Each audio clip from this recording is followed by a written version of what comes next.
compartilhar uma palavra com vocês então essa manhã. Essa palavra, ela tem me perseguido, né, no bom sentido da palavra, e eu queria que esse fosse um tempo bem especial de Deus para a nossa vida.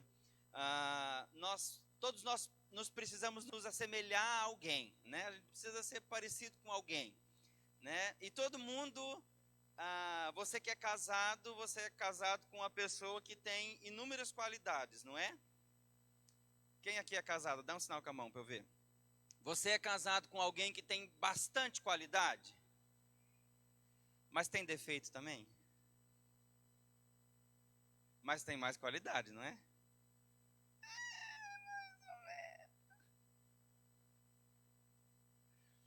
E queridos, todos nós somos feitos de coisas boas e de coisas não tão boas. Todos nós temos lugares e áreas na nossa vida em que as pessoas podem se espelhar na gente, mas a gente também tem algumas coisas que não dá meio para, né, deixa quieto, não vai rolar você espelhar nisso aqui, não é? E geralmente os filhos puxam a pior parte da gente, não é? Em vez de pegar o que é bom, né? O pai tem rinite, daí o filho tem rinite também, não é? Pega só as coisas ruins. E quando a gente olha para a palavra de Deus, quando a gente olha para a Bíblia, não é diferente, né? Nós vemos homens usados por Deus, homens abençoados, mas que têm os seus pontos positivos e têm os seus pontos negativos. E um dia eu estava no meu período devocional, orando há algum tempo atrás, e o Senhor começou a ministrar essa palavra ao meu coração. E o Senhor disse uma palavra para mim, e Ele disse só aquela palavra, e me deixou curioso, né? Você quer pegar alguém curioso, irmão, é falar para ele assim, tem um negócio para te contar, não é? Não, mas amanhã a gente conversa. Não, vai falar hoje, é ou não é? Tem curioso aqui também ou você saiu? E o Senhor disse para mim no meu período de oração, Ele disse, William, vocês precisam ter as atitudes de Paulo com o coração de Davi. E Ele me disse só isso. E eu fiquei intrigado, não é? E o meu período devocional que ia durar talvez alguns minutos, uma meia hora, uma hora, isso se estendeu e eu comecei a procurar e buscar. E eu queria falar um pouco sobre isso, né? Um pouco sobre esse momento da vida de Davi, da vida de Paulo, e o que nós podemos copiar talvez desses homens, as atitudes de Paulo que nós precisamos ter na nossa vida, para ser alguém que talvez corresponda com o chamado, com aquilo que Deus tem para nós, e o coração, as características do coração de Davi, que nós também precisamos ter para ser também conhecidos como um homem e uma mulher segundo o coração de Deus. Em 2 Timóteo, capítulo 4, a partir do verso 6, eu quero então dar um pontapé inicial. Nós vamos falar um pouquinho a respeito de Paulo e em seguida a respeito de Davi. 2 Timóteo 4, 6.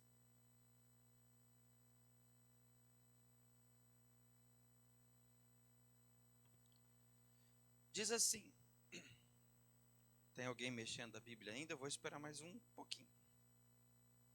2 Timóteo 4, 6. Nós vamos ler do 6 ao 8. Diz assim, porque já estou sendo oferecido por oferta de sacrifício, e o tempo da minha partida está próximo. O que tenho a dizer a respeito de mim mesmo? Combati o bom combate, acabei a carreira e guardei a fé. Desde agora a coroa da justiça está me aguardando, a qual o Senhor, o justo juiz, me dará naquele dia, e não somente a mim, mas também a todos aqueles que amam e que guardam o dia da sua vinda. Querido, Paulo está no final da sua vida, ele está chegando no momento ali, o Senhor já está dando algumas dicas para ele, está dizendo, olha, o seu momento está chegando. Você já viu alguém que está prestes a falecer e ele já começa a chamar os filhos, não é? Para ver os filhos, aquela coisa, parece que a pessoa sabia que ia partir. Paulo está nesse momento, ele está sentindo que a sua partida, que o seu final está próximo, e ele vai fazer uma análise da sua vida. E ele vai olhar para ele mesmo e dizer o que eu tenho a dizer a respeito de mim. Não é? Ele vai dizer, olha, eu já estou sendo oferecido por oferta de sacrifício, a minha partida já está próxima, está chegando o dia.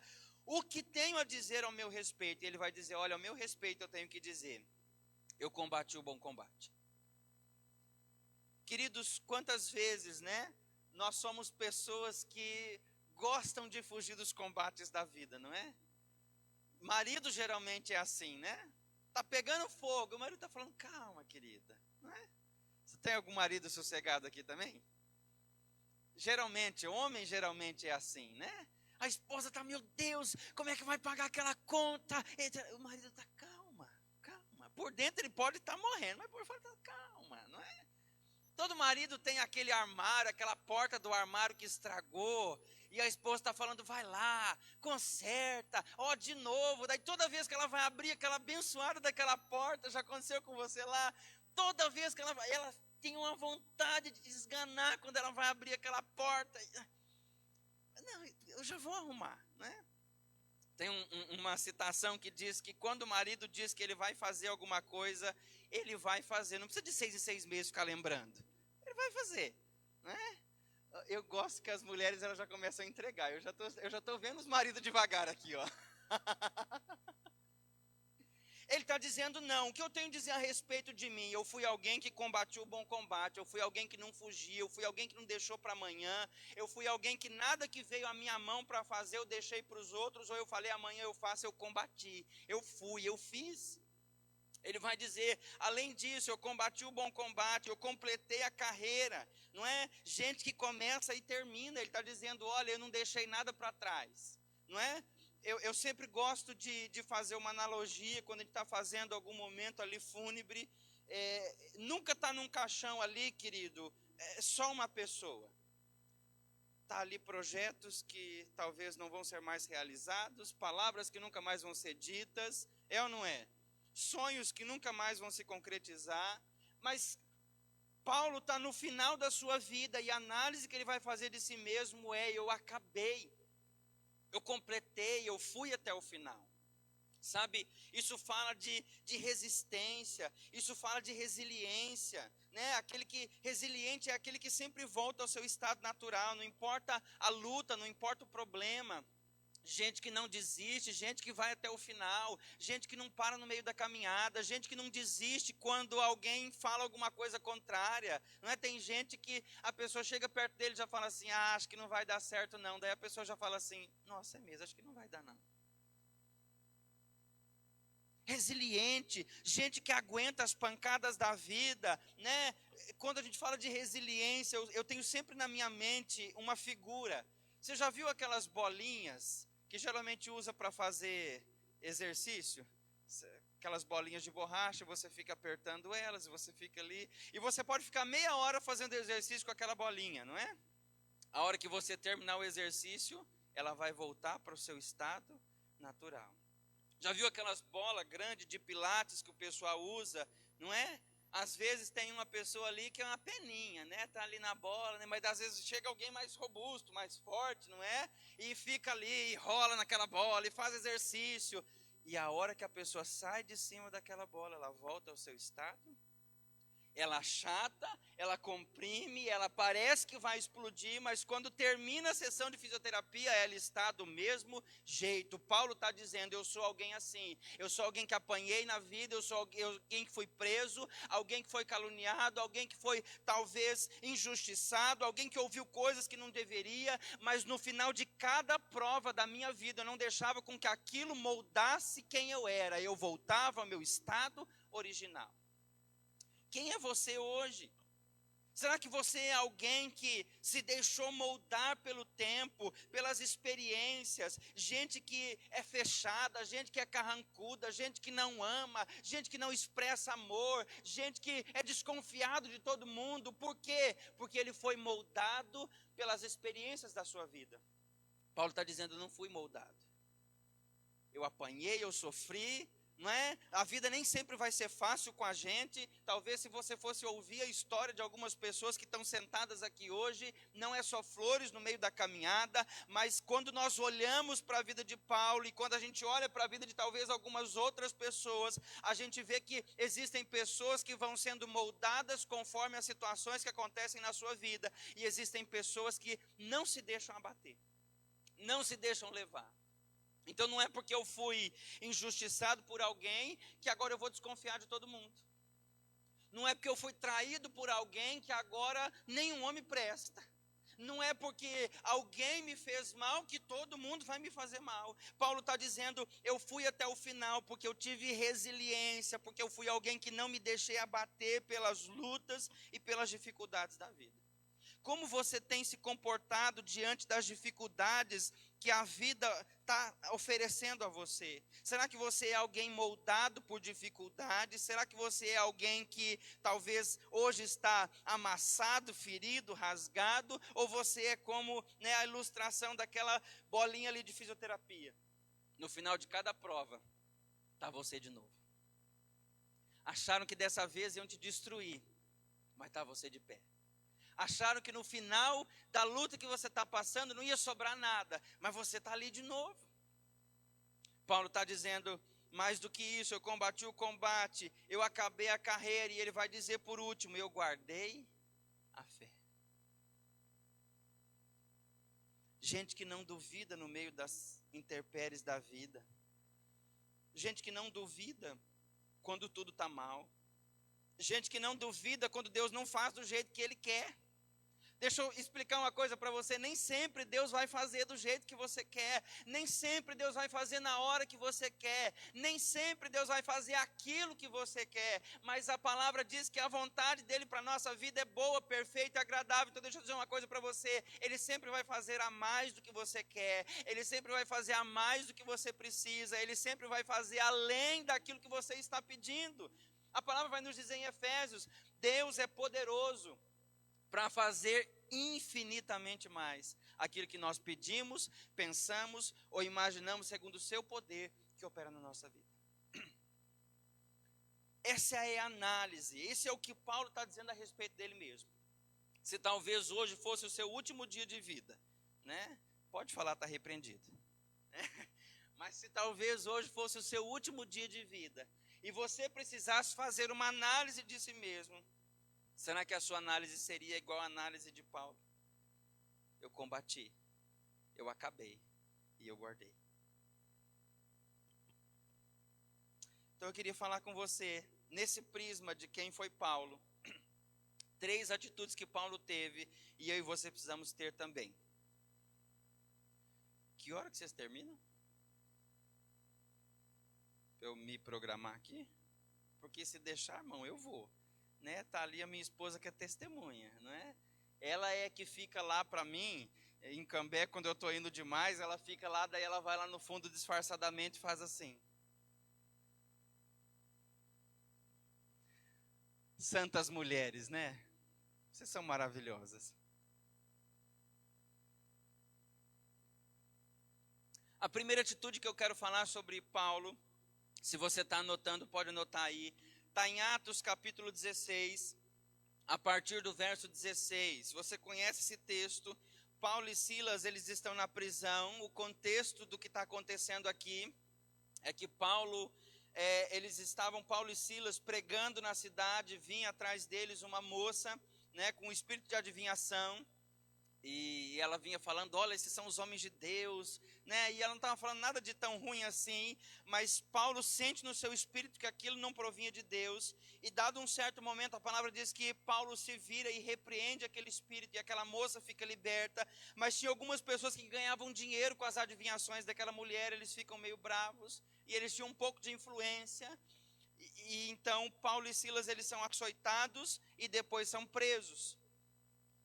E querido, esse texto fala para mim de atitudes de fé, porque Paulo e Silas, eles poderiam aqui estar tristes, eles poderiam aqui reclamar, não é? Estava fazendo a vontade de Deus, eu fiz uma coisa boa, eu expulsei o espírito imundo que estava na vida daquela moça, ela ficou liberta, né? Talvez ele poderia dizer, como tantas pessoas você já ouviu dizer, a gente vai fazer o certo e só se dá mal, não é? Tem que ser errado como todo mundo, tem que fazer errado como todo mundo. Eu lembro que um dia eu estava numa crise. Algumas pessoas tinham sido muito injustas conosco, lá no começo do nosso ministério, há 11, 10 anos atrás, e as pessoas saíram e falaram da gente que não devia, e eu lembro que eu, numa crise tão tremenda assim, com aquela situação toda que tinha se levantado na igreja.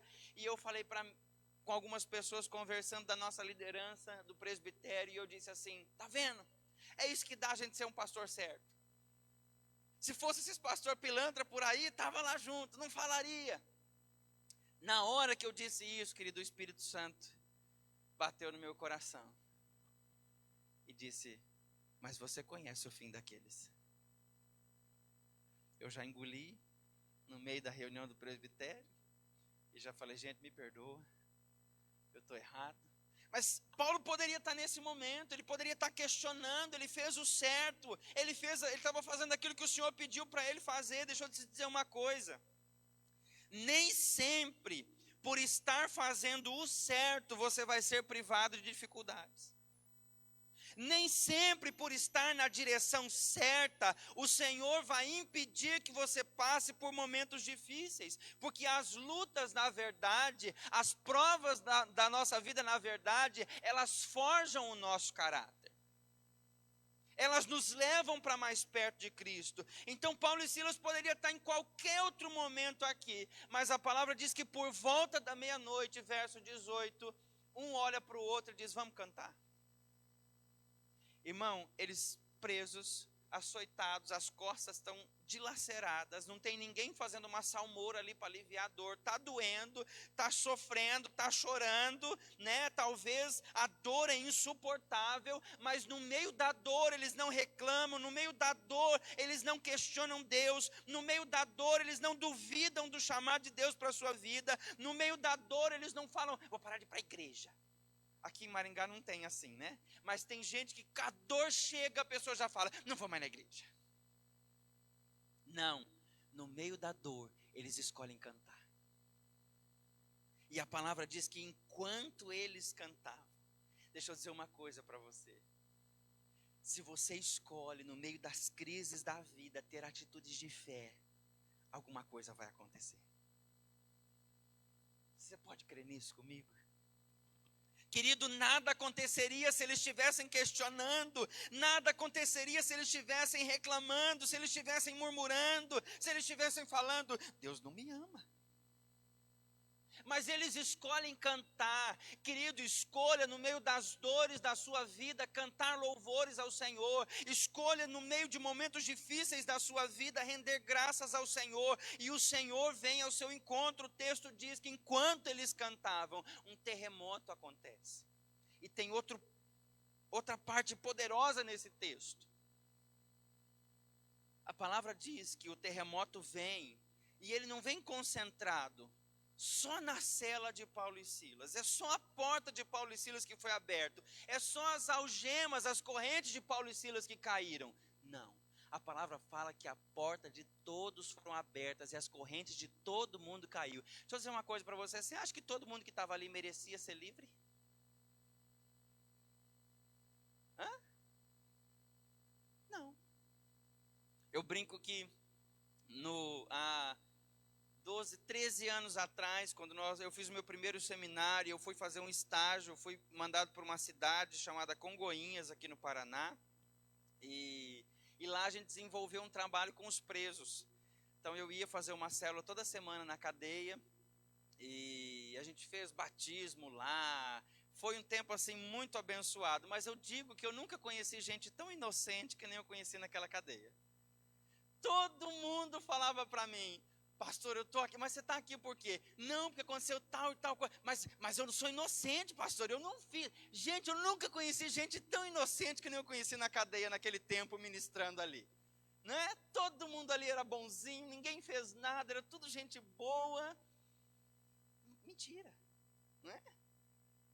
E, querido, nessa situação também, Paulo e Silas estão ali injustamente, mas tem gente ali que está justamente, que está por justiça, porque cometeu pecado, porque matou alguém, porque roubou, porque fez alguma coisa. Mas quando o terremoto vem, o terremoto, ele abala todo mundo que está à volta. Quem merecia, quem não merecia, quem precisava ser livre, quem não precisava. Deixa eu dizer uma coisa para você: se no meio das crises da sua vida, você tiver atitudes de fé como Paulo e Silas teve, se você escolher cantar no momento de dificuldade, um terremoto também vai vir sobre a sua vida.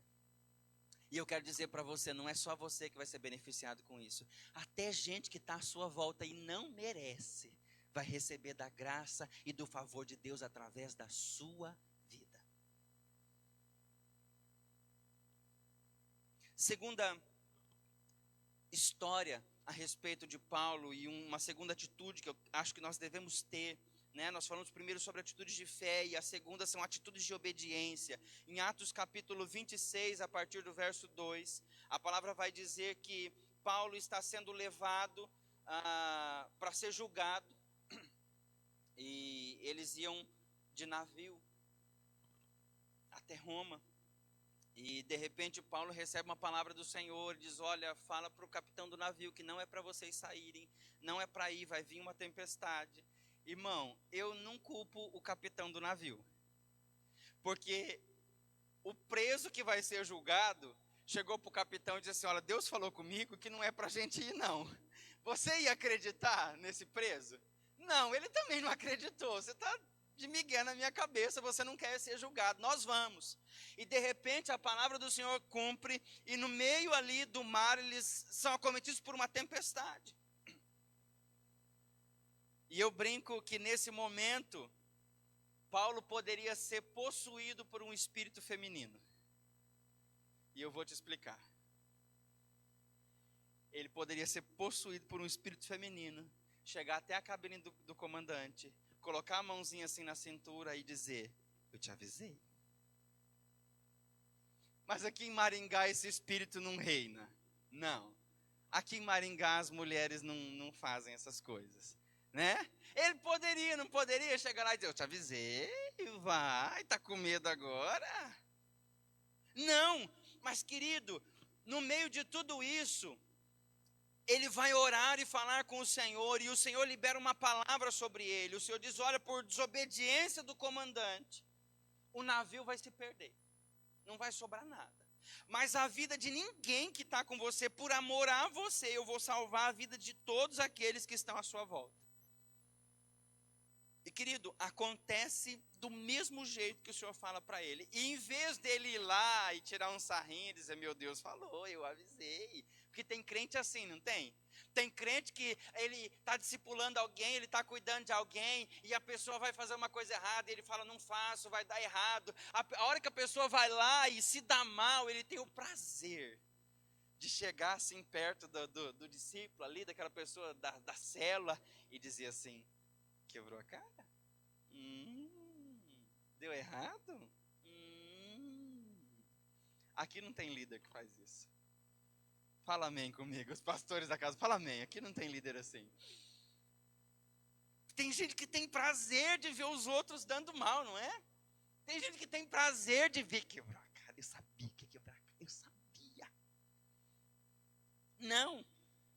Ele se coloca no meio do navio e ele começa a falar palavras, ele começa a liberar palavras sobre aquele povo.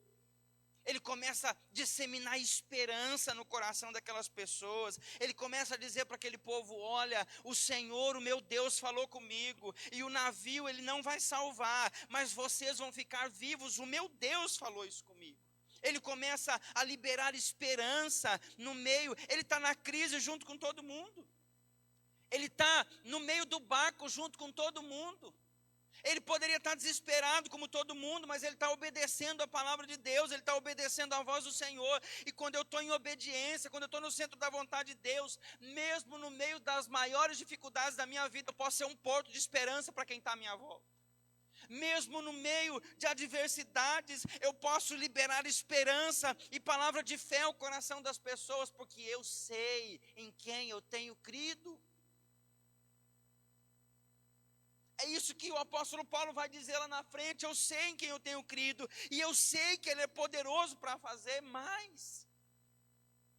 Mas querido, quantas vezes nós somos uma voz de desesperança para aqueles que estão à nossa volta? Quantas vezes, eu lembro que eu estava numa consulta, e a gente estava na sala de espera, e tinha uma pessoa com uma ferida na perna, muito feia, e a pessoa ali toda preocupada, ia passar pelo médico, e de repente tem sempre aquela senhorinha, não é? E hospital e senhorinha combina, que chega assim perto, o que está acontecendo com você? Saiu uma ferida aqui, não cicatriza e tal, não sei o que. Ela menino, meu marido tinha isso também, hoje já é falecido. Olha, com 3 meses que a ferida começou, ele já teve que amputar a perna.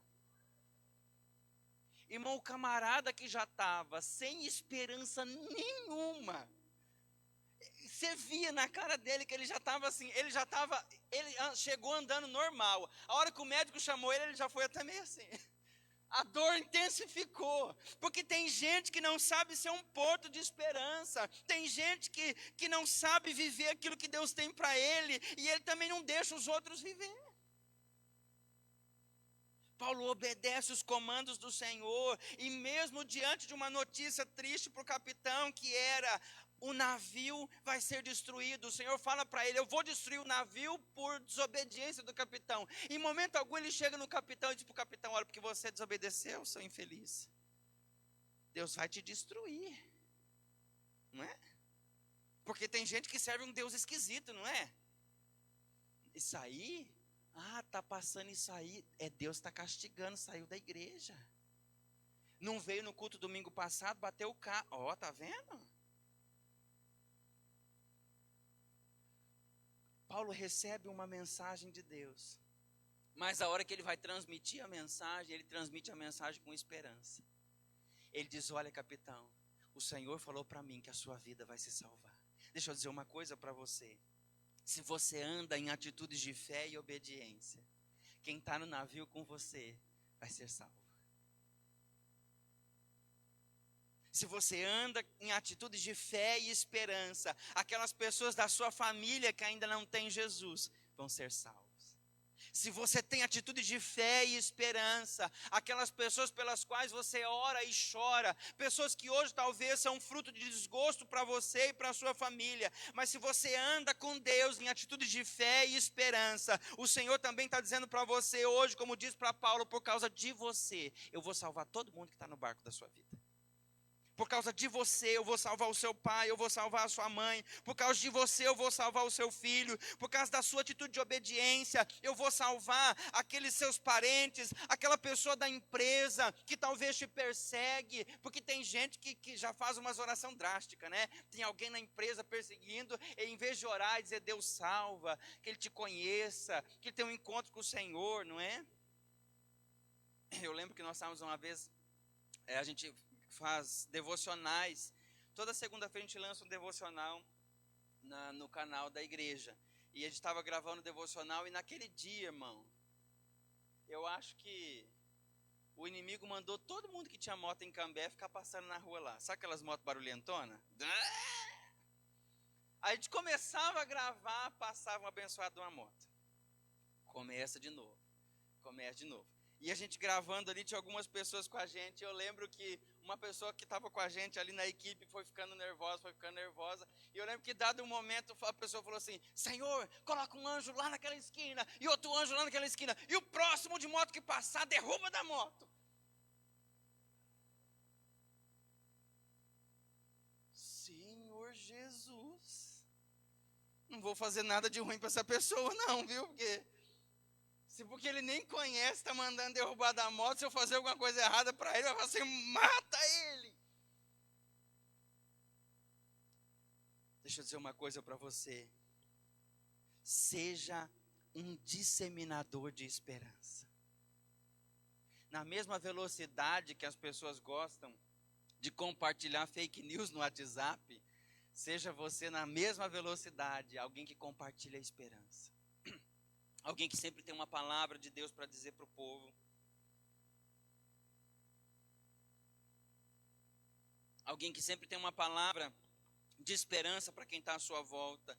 Alguém que, antes mesmo de dizer para alguém de um bom remédio, diga para ele do melhor remédio que é Jesus. Que você tenha no seu coração essas atitudes. Paulo é um camarada assim, cheio de atitude.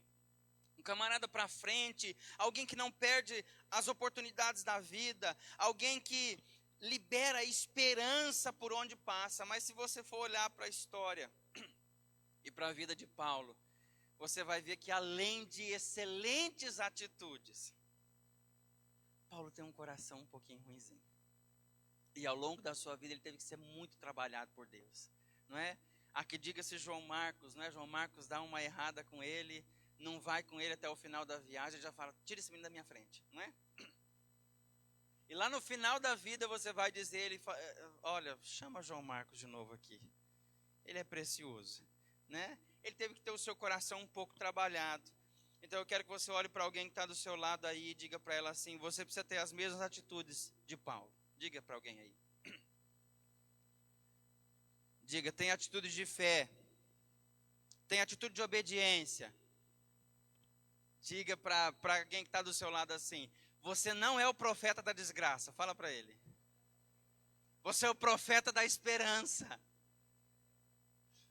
A gente brinca lá em Cambé, quando alguém vem com uma notícia muito ruim, a gente já fala, o profeta da desgraça chegando, né? Porque tem gente que só sabe falar desgraça. Então eu quero entrar na segunda parte com você. Que além de ter boas atitudes como Paulo, o Senhor falou ao meu coração, vocês precisam ter um coração como o coração de Davi. Querido, para mim, talvez Davi seja o camarada na Bíblia que mais e melhor represente eu e você. Não é? É verdade ou não é? A humanidade dele, irmão, é ao pé da letra. Ele tem erros, ele tem falhas, ele peca, não é? Ele manda matar o Urias, ele deita com Betseba, ele faz inúmeras coisas erradas, ele finge de louco, ele faz um monte de coisa. Mas a palavra chama ele um homem segundo o coração de Deus. Isso fala de algumas características do coração de Davi, que eu quero compartilhar com você também. Algumas passagens a respeito da vida de Davi. A primeira delas está em Samuel, 1 Samuel capítulo 30, nós não vamos ler, eu vou só colocar você a par, mas anota aí, leia depois, essa é uma linda história. A primeira característica do coração de Davi, que nós precisamos ter também, Davi tem um coração que se importa com as pessoas. Em 1 Samuel capítulo 30 vai contar a história, Davi está com os seus homens, com os seus valentes, ele sai para a guerra, e a palavra diz que enquanto ele está guerreando, a hora que ele volta, os inimigos tinham invadido a sua cidade, tinham roubado, tinham saqueado, levado as suas esposas, os seus filhos cativos, os animais, tinham queimado as casas, o caos tinha se instalado. E eu gosto desse texto quando a palavra diz que quando Davi chega na cidade, ele vê a cidade incendiada, ele vê que as mulheres, as crianças tinham sido levadas cativas. A palavra diz que Davi se assenta na porta da sua casa, na porta do seu palácio, e ele chora. E a palavra diz que o choro de Davi podia ser ouvido por toda a cidade. Irmão, imagina você, né? O Jonathan convoca o pessoal aqui, não é? Nós vamos fazer uma parede aqui e convoca todos os homens para vir aqui bater massa, sentar tijolo, fazer a parede, e de repente você vem e fica o dia inteiro aqui trabalhando com o Jonathan na igreja, e a hora que você chega em casa, você ficou o dia inteiro com o pastor, a sua esposa ligou, o pastor falou, não atende não, vamos continuar, não é? E a hora que você viu, alguém entrou na sua casa, levou a sua esposa, levou os seus filhos, qual é a primeira reação do seu coração? O pastor não deixou eu atender, a minha esposa estava me chamando, era coisa importante, não é? Vão revoltar primeiro logo com quem? Querido, a palavra diz que ninguém se revolta contra Davi. Eles estavam lutando a guerra de Davi. A palavra diz que quando eles ouvem o choro de Davi, aqueles homens valentes, poderosos, homens de guerra, eles se assentam e eles choram. Mas, querido, a gente precisa compreender o choro de Davi. Você acha que Davi está chorando porque destruíram a sua casa? Não. Querido, todo mundo ali trabalha para Davi. Qual é a primeira casa que vai ser reconstruída? É a do rei.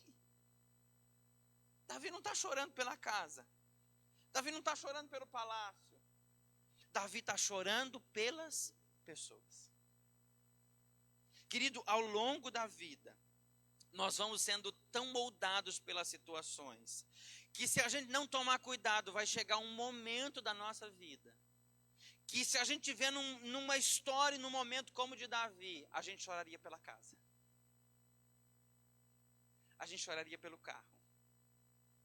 Você vai ver, teve um acidente, destruiu o carro, mas todo mundo viveu. Alguém precisa chegar no dono do carro, que está desesperado porque o carro deu perca total, e dizer para ele assim: querido, pensa, a sua família está viva. Porque nós perdemos no nosso coração o se importar com as pessoas. E quando Davi vê que as famílias daqueles homens foram levadas, Davi se assenta e chora. Está todo mundo cansado, Davi está cansado, acabaram de chegar uma guerra, mas ele entra no que restou da sua casa e diz: Senhor, se o Senhor for comigo, eu vou agora lá e eu vou trazer todas as mulheres e as crianças do meu povo de volta. E o Senhor dá uma resposta favorável, e Davi sai até o encontro do povo. E todo mundo vai junto com ele, e todo mundo cansado, chorando, abatido, desanimado, mas todo mundo vai junto com Davi, porque o coração de Davi não está nas coisas que foram perdidas, o coração de Davi está nas pessoas. Deixa eu dizer uma coisa para você. Se o teu coração não for um coração que consegue amar, que consegue sentir a dor do próximo, existe algo de errado com você, existe algo de errado comigo. Se você não consegue se assentar e chorar e sentir a dor do seu irmão, se você não consegue se compadecer com alguém que está perto de você e está sofrendo, se você não consegue se compadecer com o teu vizinho, aquela tua vizinha que conversa com você toda semana e está se separando do marido, se você não consegue sentir a dor de uma mãe que está com seu filho doente, acamado, se você não consegue sentir a dor do outro, existe algo de muito errado com o evangelho que você tem vivido. Davi não está chorando por coisas, Davi está chorando por pessoas, Davi está chorando por mulheres, Davi está chorando por crianças. Querido, o nosso coração tem que bater no mesmo compasso do coração de Deus, e o coração de Deus bate por vidas. Qual foi a última vez que você talvez falou do amor de Deus para alguém que está à sua volta? Qual foi a última vez que você viu talvez algo acontecendo na vida de alguém, que você se importou e parou a sua vida para entrar naquela situação e para ajudar alguém? Querido, eu não estou falando de ter um projeto missionário e alguém fala assim: ai, vamos precisar juntar fralda, e você vem aqui na igreja e traz uma fraldinha e fala: tó, pastor. Eu não estou falando de vir na igreja e dar uma oferta que é para enviar para os missionários. Eu estou falando de você ser um missionário que vai entrar na vida de alguém, vai mudar a história e o rumo da vida de alguém, que vai chegar naquela sua vizinha que está com um problema e vai dizer: eu tenho solução para o seu problema, que você vai fazer alguma coisa e você vai se mover e você vai sair do seu mundo.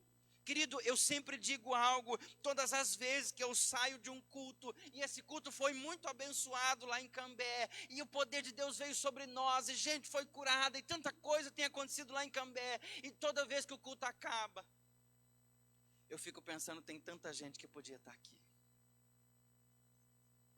Fulano estava precisando tanto de um culto como esse. Olha, aquela pessoa que está passando por aquilo, se tivesse aqui hoje. Querido, se o nosso coração é um coração que só entra na presença de Deus, e fica cheio da presença de Deus, e vê Deus fazendo pela minha casa, e vê Deus prosperando a minha vida, e vê Deus derramando sobre os meus filhos, e vê Deus fazendo comigo, e eu nunca saio de mim e olho para alguém e digo: vou caminhar com esse irmão que está precisando. Alguma coisa está errada. Davi é chamado um homem segundo o coração de Deus, porque Davi amava as pessoas que o Senhor amava. Se compadeça com quem está à sua volta. Se compadeça com as pessoas que estão sofrendo. Não adianta só ter atitude de fé. Não adianta só cantar aqui na igreja. Não adianta só orar dentro do seu quarto. Existem momentos que nós vamos precisar sair da nossa zona de conforto. Não é? Que nós vamos precisar olhar para alguém e dizer: eu preciso conversar com você. Que nós vamos ter que chegar naquela pessoa da nossa família. Deixa eu dizer uma coisa para você. Deus não precisa enviar alguém para solucionar aquele problema que existe na sua família, porque Ele já tem você lá dentro da sua família. Mas a gente fica esperando, né? Deus manda um pastor para falar com essa minha tia. Deus manda alguém para falar com esse meu primo que está no caminho errado. Não, querido. E Deus está lá de cima olhando e falando: vai você, senta você. Eu lembro que quando nós assumimos a Rede Jovem, interinamente lá na igreja, e eu fui assumir uma célula com os meninos, e aquela coisa, né? O pastor veio liderar a nossa célula. Os meninos nem respiravam na célula, né? Você falava para alguém compartilhar alguma coisa, falava, gente, por que vocês não falam? Vai que a gente fala alguma coisa errada. E eu falava, vamos fazer um discipulado, vamos marcar um horário, e todo mundo corria. E eu falei, Deus, me dá uma estratégia. E um dia eu cheguei para um dos meninos e falei, vamos tomar uma coca comigo essa semana? Vamos. Fomos tomar uma coca, eu e ele. Né? Coca vai, coca vem. Um golinho aqui, um golinho ali. Daí como que está a vida, como é que está a família. E vai indo. A hora que vê, no meio daquela coca, o menino já está chorando, já está contando a vida. O problema é que está em casa, a situação que está passando. E nós estamos discipulando. Semana que vem, tomar uma coca comigo, outro. Vamos pegar outro agora, né? Vamos tomar uma coca comigo. Isso foi, e uma coca daqui, uma coca de lá, e um momento aqui, um momento lá. E de repente, uma pessoa nova chegou na célula e eu convidei ele para tomar uma coca. E alguém que estava perto junto disse assim, toma cuidado, que com o pastor nunca é só uma coca. Mas querido, não tem a ver com a coca. Tem a ver com a pessoa que ficou 40 minutos comigo ali e me contou a vida e chorou e falou dos seus problemas. E eu entrei na vida dele, eu ajudei, eu acessei lugares que talvez na célula a gente não conseguiria acessar. Querido, o seu coração precisa estar diariamente dizendo, Deus, me dá estratégia para alcançar aqueles que eu não consigo alcançar. Um segundo momento de Davi, e eu não vou me demorar aqui não. Acaba 11h30? Eu notei. Eu notei o toque sutil. A Marina não fez de lá não, mas o Jonathan me avisou. E eu vou parar aqui nessa característica. Davi tem um coração que aprendeu a confiar e a descansar em Deus. Então são atitudes, mas também um coração. Salmo 26 é um salmo que todo mundo conhece, né? 23, desculpa. O Senhor é o meu pastor e nada me faltará. Querido, a tradição judaica e alguns historiadores nos contam sobre esse momento e sobre esse texto. Davi está prestes à guerra e Davi com a sua tropa encontra um oásis. Eles estão no meio desse oásis esperando ali, né, se refrescando, e a guerra é iminente, a guerra está vindo, os inimigos estão vindo, e de repente no meio desse cenário, um oásis no meio do deserto. Deixa eu dizer uma coisa para você, mesmo quando você passa por desertos na sua vida, Deus sempre vai preparar um oásis no meio dele. E de repente Davi usa algumas linguagens de figura aqui. A primeira que ele usa são águas de descanso. Ele está fazendo uma alusão do que a palavra diz sobre as águas que fluem do trono de Deus. Davi está olhando, a guerra está ali, eminente, e ele está vendo os seus soldados que estavam cansados, andaram talvez tanto tempo, acharam aquela fonte, e de repente, sabe quando você está fazendo alguma coisa, você está correndo, você está caminhando, você está pedalando, não sei o que vocês fazem aqui, e você está morrendo de sede, e de repente, a hora que você encontra um lugar com água, você bebe água assim, os soldados estão naquele momento se refrescando, ali naquele oásis de águas, e Davi não está nem aí com a guerra. Davi está olhando para aqueles homens se refrescando e está dizendo, Senhor, o Senhor é para mim essas águas de descanso. No meio da guerra, no meio da crise, Davi encontra um lugar de poesia, Davi encontra um lugar de dizer, Deus, eu sei que a guerra está ali, eu sei que os inimigos estão vindo, mas o meu coração descansa, porque o Senhor é a água que refrigera a minha alma. Querido, nós precisamos estar nesse lugar em Deus, o nosso coração precisa estar nesse lugar em Deus, onde a gente descansa mesmo no meio da guerra. Ele usa outras duas figuras de linguagem. A tua vara e o teu cajado me consolam. Você tem que entender que Davi é um pastor de ovelhas. Era um pastor de ovelhas, né? Antes de ser rei, antes de ser soldado. Ele está usando um termo, a tua vara e o teu cajado me consolam. O que ele está querendo dizer com isso? Querido, vara era usada para afugentar os animais que vinham para tentar roubar o seu rebanho. E talvez a gente conheça, a minha mãe se converteu, a gente tinha 4 anos, eu tinha 4 anos de idade. E a minha mãe leu na Bíblia que tem que corrigir os filhos com vara, não é? E o pastor dela ensinou isso, e a minha mãe pegava uma vara assim, tirava lá e ela despenava aquela vara assim para ficar aquele branquinho de dentro, sabe? E ela escrevia o nome na pontinha da vara e ela ungia a vara. E daí ela colocava em cima da estante. E a hora que a gente fazia alguma coisa, ela só ia para o lado da estante, assim, de falar, parei. Querido, deixa eu dizer uma coisa para você. Aquela varinha em cima da estante nunca me consolou. Eu nunca fiquei consolado. A mamãe foi pegar a varinha. Mas Davi está dizendo, a tua vara e o teu cajado me consolam. Davi entende o lugar que ele está. Davi está dizendo, olha, numa figura do pastor de ovelhas, o Senhor é o pastor. Eu sou a ovelha que está aqui atrás. E para mim a tua vara é consolo, porque eu estou aqui atrás e a tua vara está afugentando o inimigo que vem ali na frente. Está entendendo?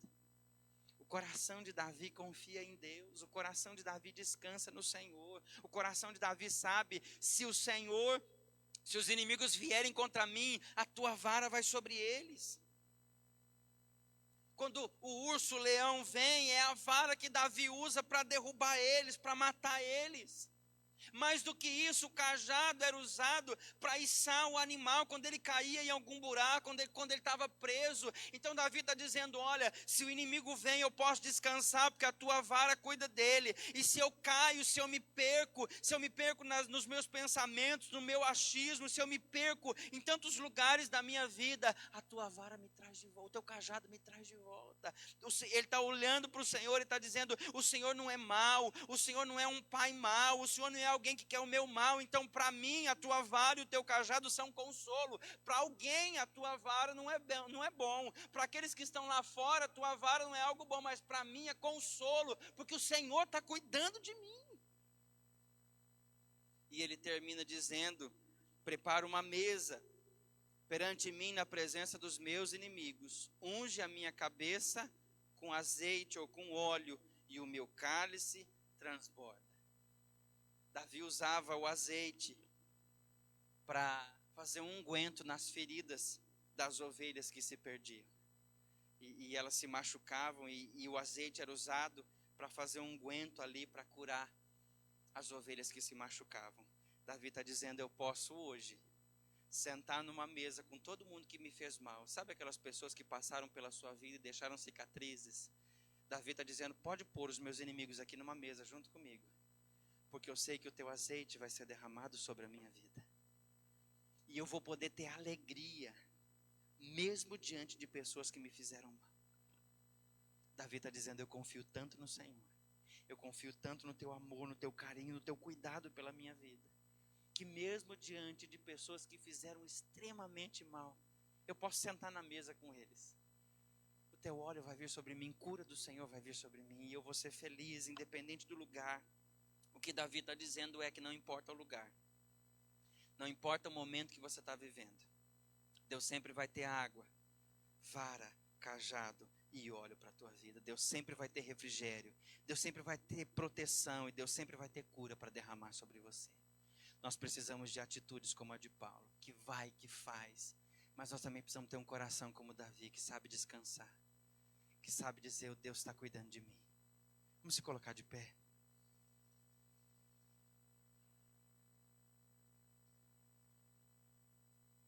Eu não sei como você está aqui essa manhã. Eu não sei qual momento da tua vida você está vivendo. Eu não sei se hoje você precisa de atitudes. Talvez você já tenha boas atitudes. Mas talvez hoje seja tempo, seja amanhã de você dizer para o Senhor: Deus, eu quero que o meu coração seja voltado para pessoas. Eu quero que o meu coração seja voltado para a tua presença. Talvez hoje seja amanhã de você dizer: Deus, eu quero que o meu coração descanse e confie no Senhor. Eu não sei quais são os momentos da sua vida que você está vivendo, mas eu sei de uma coisa: o Senhor está cuidando de você. Eu lembro que nós tivemos lá no começo do nosso casamento uma notícia muito ruim. Eu tive alguns problemas de saúde e fiz alguns tratamentos, e o médico disse para mim que eu não conseguiria ser pai, né? Que eu era estéril e que eu não poderia ter filhos. E aquilo causou um choque no nosso coração, né? Casado de novo, eu e a Marina, casou de novo, né? Crente, né? Que casou certinho ali, zero bala, né? Tirou o lacre na lua de mel, né? Depois que você casou, primeiro o jovem ele quer casar, não é? Acha aquela mulher de Deus abençoada, quer casar, casou. Depois que ele casou, daí dá um tempinho, ele quer ter filho, não é? E eu tinha acabado de casar e recebo essa notícia e a gente ficou muito abalado. A gente chorou, Mas eu lembro que a gente fez uma escolha naquele dia. Disse: a gente vai confiar no Senhor. E a gente crê que se o Senhor quiser, Ele pode nos dar filhos. E a gente passou um tempo e o dia que a gente decidiu, então, nós vamos parar com todo o método para prevenir e vamos deixar. Se o Senhor quiser, vai acontecer. Irmão, eu lembro que a gente passou um tempo ainda e a Marina atrasava alguns dias, a gente se enchia de expectativa e já queria fazer um teste e dava negativo. E a gente chorava. Mas no final de todo o choro, a gente dizia: Deus, o nosso coração continua confiando no Senhor. Irmão, eu não deixei aquilo me abater, eu não deixei aquilo tirar a minha alegria, eu não deixei aquilo mudar a forma como eu via o Senhor. Eu dizia para Deus: Deus, mesmo que o Senhor não me dê filhos, eu vou continuar te amando. E, querido, eu lembro o dia que a gente já estava tão calejado, que a Marina falou para mim: amor, tá atrasado. Eu falei: vamos esperar mais um pouquinho. Parece que eu já estava sentindo aquela dor de ir lá e ver negativo e chorar tudo de novo e ter que fazer outra entrega, tudo de novo. E demorou mais alguns dias e nada. Meu coração: vai ser agora. E eu lembro que a gente foi de manhã: vamos fazer o exame de sangue que vai dar certo. E a gente fez o exame de sangue, fizemos bem de manhãzinha. Ele ia sair só 2 horas da tarde. Irmão, foi assim as 6 horas mais intensas da minha vida. E eu lembro quando a gente pegou o resultado. A gente não tinha palavras, sabe? Não tinha. A gente olhava um pro outro e a gente não conseguia falar, a gente só chorava. E a gente foi dar a notícia para minha mãe, eu fui ligar para minha mãe e eu não conseguia, eu estava tão emocionado. E eu falava para minha mãe: positivo, positivo, positivo. Minha mãe: o que está acontecendo? E eu falava: positivo, positivo. E depois de 4 anos que a gente tinha o Nicolas e a gente já estava tão feliz com o Senhor, e eu refiz alguns exames e o médico falou: olha, seu filho é um milagre, se contente. E ele ainda veio a minha cara, que era para ter certeza, para ninguém ter dúvida. E eu lembro que 4 anos depois, quando a gente tinha o Nicolas já, o Senhor tinha me pedido algo. Eu tinha um bom emprego, eu tinha um bom salário. Eu estou encerrando, desculpa. E o Senhor disse para mim: entrega o teu tudo, eu quero você só para mim, eu quero você vivendo só aquilo que eu tenho para você. E eu lutei muito com aquilo, era uma boa posição, era um bom salário. E eu entreguei. E eu lembro que no último dia dos meus 30 dias ali, cumprindo aviso, a Marina chegou para mim e disse para mim: amor, eu tenho uma notícia para te dar. Faz um mês que está atrasado. atrasado, minha menstruação não desceu. Eu disse, meu Deus, deixa eu ir lá rasgar aquele aviso agora. E nós fomos fazer o exame, e aquela apreensão de novo, um misto, né, de alegria de dar um positivo, mas o medo de dar um negativo, e aquele sentimento todo voltar. E eu lembro que quando a gente pegou o resultado, a gente ficou no carro, e a gente olhou um pro outro, e a gente sem coragem de abrir o envelope, sabe? E a gente ficou no carro alguns minutos, olhando um pro outro, até que a gente criou coragem, a gente abriu. E Deus nos deu o nosso segundo milagre aqui, ó. Deixa eu dizer uma coisa para você. Eu poderia contar inúmeras histórias para vocês de provisão e daquilo que Deus fez. Mas o segredo dos nossos milagres, Nicolas e Miguel, e de tantos outros milagres que Deus fez na nossa vida, a gente escolheu confiar em Deus. Mesmo quando a gente não entendia, mesmo quando um diagnóstico tão duro para alguém que estava começando a sua vida de casado, eu escolhi dizer, Senhor, eu confio no Senhor. Eu sei que o Senhor é poderoso. Então, quando você estiver em momentos difíceis da sua vida, escolha dizer, o meu coração confia em Ti. Quando você quiser desistir, quando você quiser parar, quando você quiser fugir, escolha dizer como Davi, eu vou para as águas de descanso. Meu coração confia, o Senhor é meu descanso, o Senhor é meu lugar seguro. E tudo vai ficar bem, querido. Eu não sei qual momento da sua vida você está vivendo, mas eu quero te afirmar isso, tudo vai ficar bem. Feche os seus olhos.